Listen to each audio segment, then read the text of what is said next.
السلام علیکم اسٹوڈنٹس، ہم اسلامیات میں باب اول پڑھ رہے تھے۔ تو باب اول میں حفظ قرآن ہم نے پڑھ لیا، جس میں ہم نے سورۃ الضحیٰ پڑھی، سورۃ الزلزال پڑھی اور اس کے بعد ہم نے سورۃ القاریہ پڑھی۔ آج ہم پڑھیں گے سورۃ البقرہ کی آیت نمبر 286 اور سورۃ طٰہٰ کی آیت نمبر 25 سے 28 تک۔ تو اس کا بھی ہم اس کی جو تلفظ ہے وہ بھی سیکھیں گے اور ساتھ میں اس کی ٹرانسلیشن بھی پڑھیں گے، کیونکہ دونوں چیزیں ہی یاد کرنی ہیں۔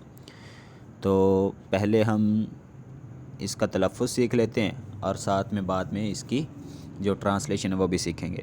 اعوذ باللہ من الشیطان الرجیم، بسم اللہ الرحمن الرحیم۔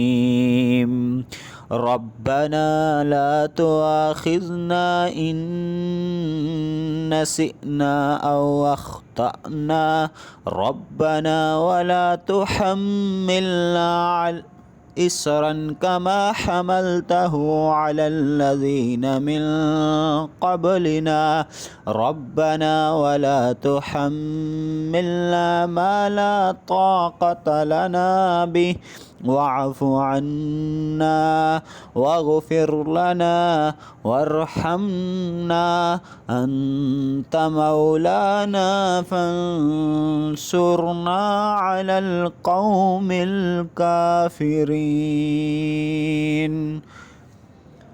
تو ٹرانسلیشن کی طرف اگر ہم جائیں تو ربنا لا تؤاخذنا ان نسینا او اخطانا، اے ہمارے رب ہم سے بھول چوک میں جو قصور ہو جائیں ان پر گرفت نہ کر۔ ربنا، اے ہمارے رب، لا تؤاخذنا، نہ گرفت کر یا گرفت نہ کر، ان نسینا، اگر ہم سے بھول چوک ہو جائے، اگر ہم بھول جائیں، او اخطانا، او کا مطلب یا اخطانا، ہم غلطی کر بیٹھیں۔ ربنا، اے رب ہمارے، ولا تحمل علینا اصرا کما حملتہ علی الذین من قبلنا، سامنے لکھا ہوا جی مالک ہم پر وہ بوجھ نہ ڈال جو تو نے ہم سے پہلے لوگوں پر ڈالے تھے۔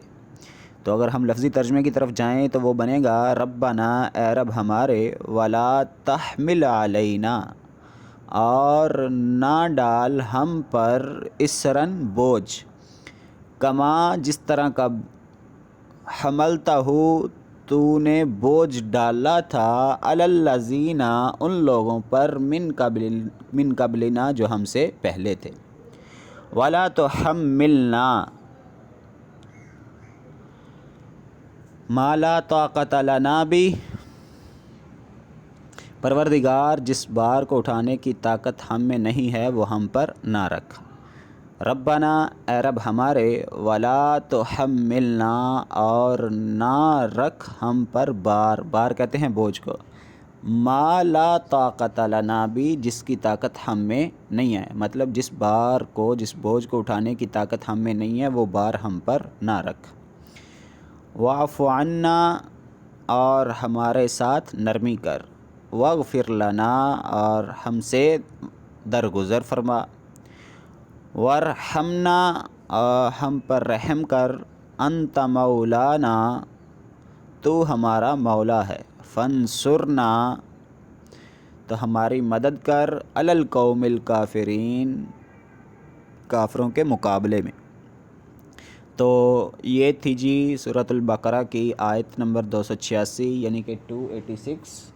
اب ہم سورہ طٰہٰ کی آیت نمبر 25 سے 28 تک پڑھیں گے، ساتھ میں ان کی ٹرانسلیشن بھی پڑھیں گے۔ اور یہ جو سورہ بقرہ کی آیت تھی یہ تو ہر ایک بندہ دعا کر سکتا ہے، اور آپ کو پتہ ہی ہے کہ سورہ بقرہ کی ان آخری دو آیات کی بہت زیادہ اہمیت ہے۔ مثال کے طور پر ان کے بارے میں ایک حدیث آتی ہے کہ اللہ تعالیٰ نے زمین و آسمانوں کو بنانے سے 2000 سال قبل ایک کتاب لکھی تھی، اور قرآن مجید میں اس کتاب میں سے 2 آیات نازل کی ہیں، اور وہ 2 آیات یہی ہیں جو سورہ بقرہ کی اینڈ والی 2 آیات ہیں، مطلب 285 اور 286، اور بھی ان کی بہت زیادہ اہمیت احادیث میں موجود ہے۔ بہرحال اب ہم چلتے ہیں سورہ طٰہٰ کی آیت نمبر 25 سے 28 تک جو ہم نے پڑھنی ہے۔ اعوذ باللہ من الشیطان الرجیم، بسم اللہ الرحمن الرحیم، رب اشرح لی صدری ویسر لی امری واحلل عقدۃ من لسانی یفقہوا قولی۔ تو اگر ہم ان آیات کا سیاق دیکھیں، مطلب کہ سورہ طٰہٰ کی ان آیات سے پہلے والی آیات دیکھیں تو ہمیں پتہ چلتا ہے کہ یہ حضرت موسیٰ علیہ السلام کے کہے ہوئے الفاظ ہیں۔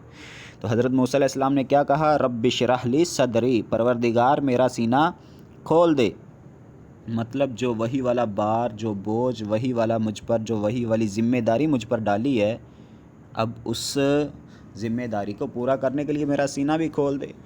وَيَسِّرْ لِي أَمْرِي، اور میرے کام کو میرے لیے آسان کر دے، مطلب اب جو میں نے رسالت یا جو تبلیغ والا کام کرنا ہے اس کو میرے لیے آسان کر دے۔ وَاحْلُلْ عُقْدَةً مِّن لِّسَانِي، اور میری زبان کی گرہ کھول دے۔